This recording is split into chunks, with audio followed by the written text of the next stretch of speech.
Dear students, I hope you all are doing fine. और मुझे उम्मीद है कि आप अगर ज़्यादा नहीं तो थोड़ा थोड़ा तो पढ़ ही रहे होंगे। और हम पेपर 2 का फर्स्ट यूनिट कंप्लीट कर चुके हैं। यूनिट था interference by division of wave front. आज हम शुरू करेंगे सेकेंड यूनिट जो कि है interference by division of amplitude. जब हमने बात की थी फर्स्ट यूनिट में interference by division of wave front, तो उसमें मोस्ट फंडामेंटल जो आपका सेटअप था वो था यंग्स डबल स्लिट एक्सपेरिमेंट। उसमें आपका इंटरफेरेंस प्रोड्यूस होता था और वो कैसे होता था कि जो आपका लाइट वेव्स है उसका जो वेव फ्रंट है उसकी डिवीजन से आपका जो इंटरफेरेंस पैटर्न था वो प्रोड्यूस होता था। उसके लिए क्या किया था आपने कोशिश की थी कि किसी तरीके से आप कोहेरेंट सोर्स प्रोड्यूस कर सके। कोहेरेंट सोर्स प्रोड्यूस करने के लिए व्हाट यू डिड वाज कि आपने जो एक मोनोक्रोमेटिक सोर्स है उसके सामने दो स्लिट्स को रखा और वो दो स्लिट्स फिर कोहेरेंट सोर्स की तरह एक्ट कर रही थी, और जिसके कारण से आपको further by the process of division of wave front आपको मिल रहा था इंटरफेरेंस पैटर्न। सेकेंड यूनिट में आप बात करेंगे डिवीजन ऑफ एम्पलीट्यूड की और उससे बनने वाले इंटरफेरेंस की। इसमें आप क्या करते हैं, इसमें कोहेरेंट सोर्सेज आप प्रोड्यूस नहीं करते हैं। इसमें सिंपली आप बात करते हैं रिफ्लेक्शन और रिफ्रैक्टेड लाइट्स में प्रोड्यूस होने वाले इंटरफेरेंस की। मतलब आपने देखा होगा कि जब भी ऑयल स्पिल हो जाता है वाटर के ऊपर तो वहाँ पे आपको डिफरेंट कलर्स दिखते हैं उस स्पिल्ड ऑयल के सरफेस के ऊपर, तो that is produce by interference. तो कुछ उस तरह के एग्जाम्पल्स को लेते हुए आप इस यूनिट में प्रोसीड करेंगे।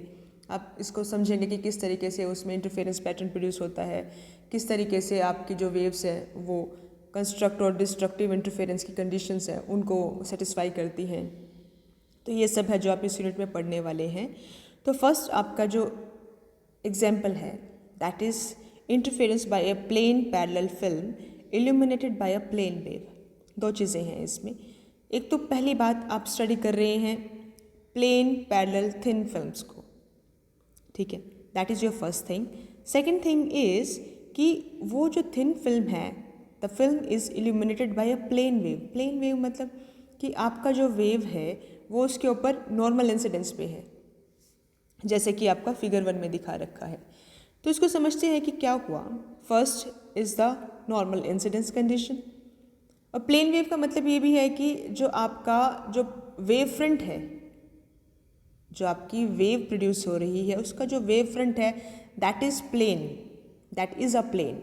इसका मतलब क्या हुआ कि जैसे अगर आपका सोर्स है कोई, if that source is a point source, तो उससे निकलने वाला जो वेव फ्रंट है that is a spherical wave front, तो that wave is not a plane wave. Okay, तो उसका क्योंकि उसका wave front is spherical. Okay, तो जब आप बात करेंगे प्लेन वेव की तो आपको ध्यान ये रखना है प्लेन वेव से आप समझते हैं कि ऐसी वेव, ऐसी लाइट वेव जिसका वेव फ्रंट एक प्लेन हो।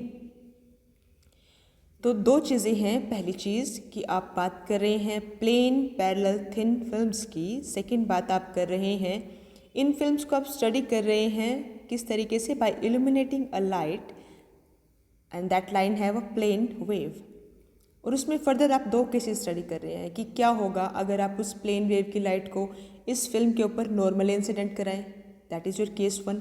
केस 2 में आप बात करेंगे कि क्या होगा अगर आप उस लाइट को इस थिन फिल्म के ऊपर किसी एंगल पे इंसिडेंट कराएं।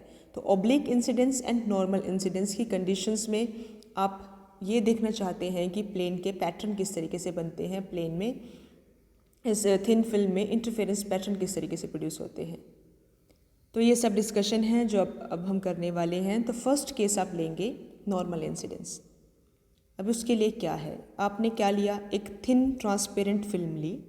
तो let us assume that T is the thickness of that thin transparent film और म्यू उसका रिफ्रैक्टिव इंडेक्स है, और इस फिल्म को आपने रखा एयर में। अब उसके बाद आपने क्या किया, आपने इस फिल्म के ऊपर एक इंसिडेंट लाइट फॉल करवाई, और यहाँ पे एक आपने ग्लास रख रखा है किसी एंगल पे। ये क्यों रख रखा है, ताकि इसके ऊपर ये नॉर्मली फॉल करे। ये जो अरेंजमेंट है ये इंश्योर कर रहा है नॉर्मल इंसिडेंस। ओके, उसके बाद जब आपका लाइट इस थिन फिल्म के ऊपर फॉल होगा तो क्या होगा, दो चीज़ें होती है कि एक तो रिफ्लेक्ट हो जाएगा लाइट, सेकंड क्या होगा, कुछ ना कुछ लाइट इसमें रिफ्रैक्ट हो जाएगा। मतलब there will be the reflection as well as refraction of light whenever some light falls on it. अब इस चीज़ को आप फर्दर स्टडी करेंगे।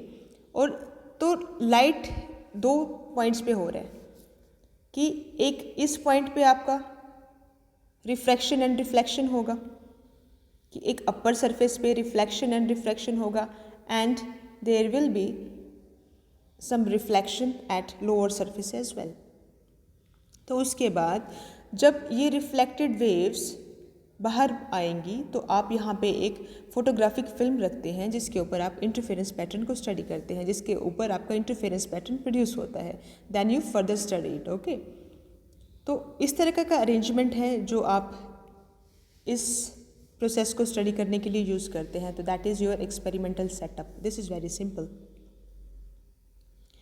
तो उसके बाद फर्दर स्टडी करते हैं कि अब इसमें क्या होगा। ये आपने सेटअप तो कर लिया, उसके बाद इसमें आपको इंटरफेरेंस पैटर्न मिल गया। तो जैसे ही आपने इस तरीके से आपका सेटअप रखा तो what you see is that you are getting some interference pattern on photographic plate P. अब आप एक्सप्लेन करना चाह रहे हैं कि ये इंटरफेरेंस पैटर्न आपको किस तरीके से मिला, क्यों मिला आपको ये इंटरफेरेंस पैटर्न। तो मान लो कि आपका जो लाइट वेव है, देखिए इसमें दो चीज़ें हैं। एक लाइट वेव जो अपर सरफेस है उससे रिफ्लेक्ट हुई, एक लाइट वेव जो लोअर सरफेस है उससे भी रिफ्लेक्ट होगी। तो आपकी लाइट वेव रिफ्लेक्ट हो रही है अपर सरफेस से भी और लोअर सरफेस से भी, लेकिन ये नॉर्मल इंसिडेंस है तो आपका डायरेक्ट रिफ्लेक्शन है ये, कि ये नॉर्मली ही रिफ्लेक्ट हो रही है। अगर आप इस लाइट को इंसिडेंट किसी एंगल के ऊपर इंसिडेंट कराते तो आप क्लियरली इसको देख सकते थे, लेकिन because it is a normal incidence तो जैसे ही आपका लाइट आया it will get reflected here and the light will some of the part of the light will get refracted into thin film, और जो इसका लोअर सरफेस है फिर इससे रिफ्लेक्ट होगा। तो इस तरीके से आपको नॉर्मल इंसिडेंस में आपको पैटर्न मिलेगा।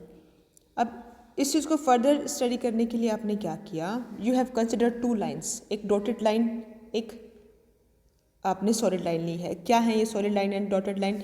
Let the solid line represent the position of crust of the wave reflected from the upper surface of the film, कि जो आपका थिन फिल्म है इसके अपर सरफेस से जो वेव रिफ्लेक्ट हुई उसका क्रस्ट इन पॉइंट के ऊपर फॉल कर रहा है जो आपने सॉलिड लाइन से रिप्रेजेंट किए हैं। ठीक है। सेकंड क्या है, डॉटेड लाइन। डॉटेड लाइन क्या है कि डॉटेड लाइन रिप्रेजेंट कर रही है क्रस्ट को, लेकिन किस क्रस्ट को? उस वेव के, उस लाइट वेव के क्रस्ट को जो कि थिन फिल्म के लोअर सरफेस से रिफ्लेक्ट हुई है। आपने लाइट इंसिडेंट कराई थी, कुछ लाइट फिल्म के अपर सरफेस से रिफ्लेक्ट होगी, कुछ लाइट फिल्म के लोअर सरफेस से रिफ्लेक्ट होगी। जो लाइट फिल्म के अपर सरफेस से रिफ्लेक्ट होगी उसके क्रस्ट को आपने रिप्रेजेंट किया है सॉलिड लाइन से, और जो लाइट आपके थिन फिल्म के लोअर सरफेस से रिफ्लेक्ट होगी उसको आपने रिप्रेजेंट किया है डॉटेड लाइन से। लेकिन क्या है ये? उस लाइट का, उस लाइट वेव का क्रेस्ट है इन पोजीशंस के ऊपर जो आपने सॉलिड और डॉटेड लाइन से रिप्रेजेंट किए हैं। तो मान लो कि lambda was the wavelength of light जो आप यूज़ कर रहे हैं। तो लैम्डा तो उसकी वेवलेंथ है जब आप बात करते हैं एयर में, कि उस मोनोक्रोमेटिक लाइट की वेवलेंथ लैम्डा है एयर में। लेकिन जैसे ही आपका जो लाइट है वो किसी मीडियम में एंटर करता है तो उसकी प्रॉपर्टीज़ चेंज हो जाती हैं। तो because the light entered in this film, जब लाइट इस फिल्म के अंदर एंटर करेगी तो उसका जो वेवलेंथ है वो रिड्यूस हो जाएगा, and wavelength would be the wavelength of your monochromatic light inside the thin film, that would B lambda by mu, और लैम्डा बाई म्यू कम है एज़ कम्पेयर टू लैम्डा। ठीक है। तो इसकी वजह से आप अगर इसको ध्यान से देखें फिगर 2 को, तो यहाँ पे दो कंसेक्यूटिव क्रस्ट के बीच का जो सेपरेशन है वो कम है as compare to separation between two consecutive the crest in air. ऐसा क्यों हमने रिप्रेजेंट कर रखा है? क्योंकि जो वेवलेंथ है लाइट की वो फिल्म के अंदर कम है as compare to the wavelength of that light in the air.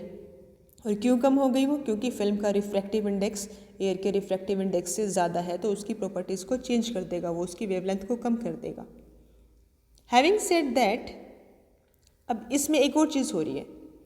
जब आपका लाइट इसके अपर सरफेस के ऊपर फॉल कर रहा है फिल्म के, तो अगर आपको ध्यान हो कि जब भी रिफ्लेक्शन होता है फ्रॉम ए डेंसर मीडियम, तो उस केस में आप कहते हैं कि एक additional path difference pi add हो जाता है, या फिर कहें एक additional phase difference pi add हो जाता है, या फिर कहें कि एक पाथ डिफरेंस λ/2 ऐड हो जाता है जब कभी भी लाइट किसी रेयर मीडियम से डेंसर मीडियम पे रिफ्लेक्ट होती है। तो अगर आपको वो पॉइंट ध्यान हो तो आप यहाँ कह सकते हैं कि because your light gate reflected from this medium, from this surface, और इस सरफेस के नीचे एक डेंसर मीडियम है। डेंसर मीडियम क्या है? फिल्म। आपका जो फिल्म है उसका रिफ्रैक्टिव इंडेक्स ज़्यादा है एयर के रिफ्रैक्टिव इंडेक्स से, तो आप ये कहेंगे इसलिए जो आपका फिल्म है that would be a denser medium as compare to air. तो अगर आपका लाइट वेव किसी डेंसर मीडियम से रिफ्लेक्ट होता है तो उस केस में एक एडिशनल पाथ डिफरेंस λ/2 का ऐड होता है। तो this is something that you have studied in the last articles of unit 1 as well. Okay, अब यहाँ पे एक चीज़ और हो रही है। अगर आपको दो बातें ध्यान है, फर्स्ट बात ये कि आपका जो वेवलेंथ है लाइट का वो कम हो जाता है जब लाइट आपका थिन फिल्म में एंटर करती है, पहली बात ये। दूसरी बात जो आपको ध्यान में रखनी है वो ये कि यहाँ पे एक एडिशनल पाथ डिफरेंस λ/2 का ऐड होगा। क्यों होगा? क्योंकि लाइट एक डेंसर मीडियम से रिफ्लेक्ट हुई है। दो बातें आपको अगर ध्यान है तो हम मूव ऑन करेंगे टू द थर्ड पॉइंट।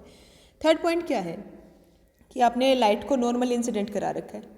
अब लाइट फिल्म में एंटर किया, light travel the distance μt, इतना डिस्टेंस लाइट ने ट्रैवल किया, देन यहाँ से रिफ्लेक्ट हुआ, then again it travel distance μt। तो अपर सरफेस से रिफ्लेक्ट होने वाली लाइट और लोअर सरफेस से रिफ्लेक्ट होने वाली लाइट में पाथ डिफरेंस कितना हुआ? μt plus μt, that is equal to 2 μt। इसका मतलब इस केस में पाथ डिफरेंस है 2 μt। कैसे आया? क्योंकि जो आपका the light that get reflected from the lower surface, it has traveled 2 μt more distance as compared to the light that got reflected from the upper surface। ये evident भी है यहाँ से, μ2 इतना सेपरेशन है and μt is this much, और इन दोनों को आप ऐड करेंगे तो एडिशनल पाथ डिफरेंस जो इन दोनों के बीच है that would be 2 μt। Having said that, अगर आपको ये 3 पॉइंट समझ आ गए then you can easily derive your conditions for maximas and minimas. कैसे?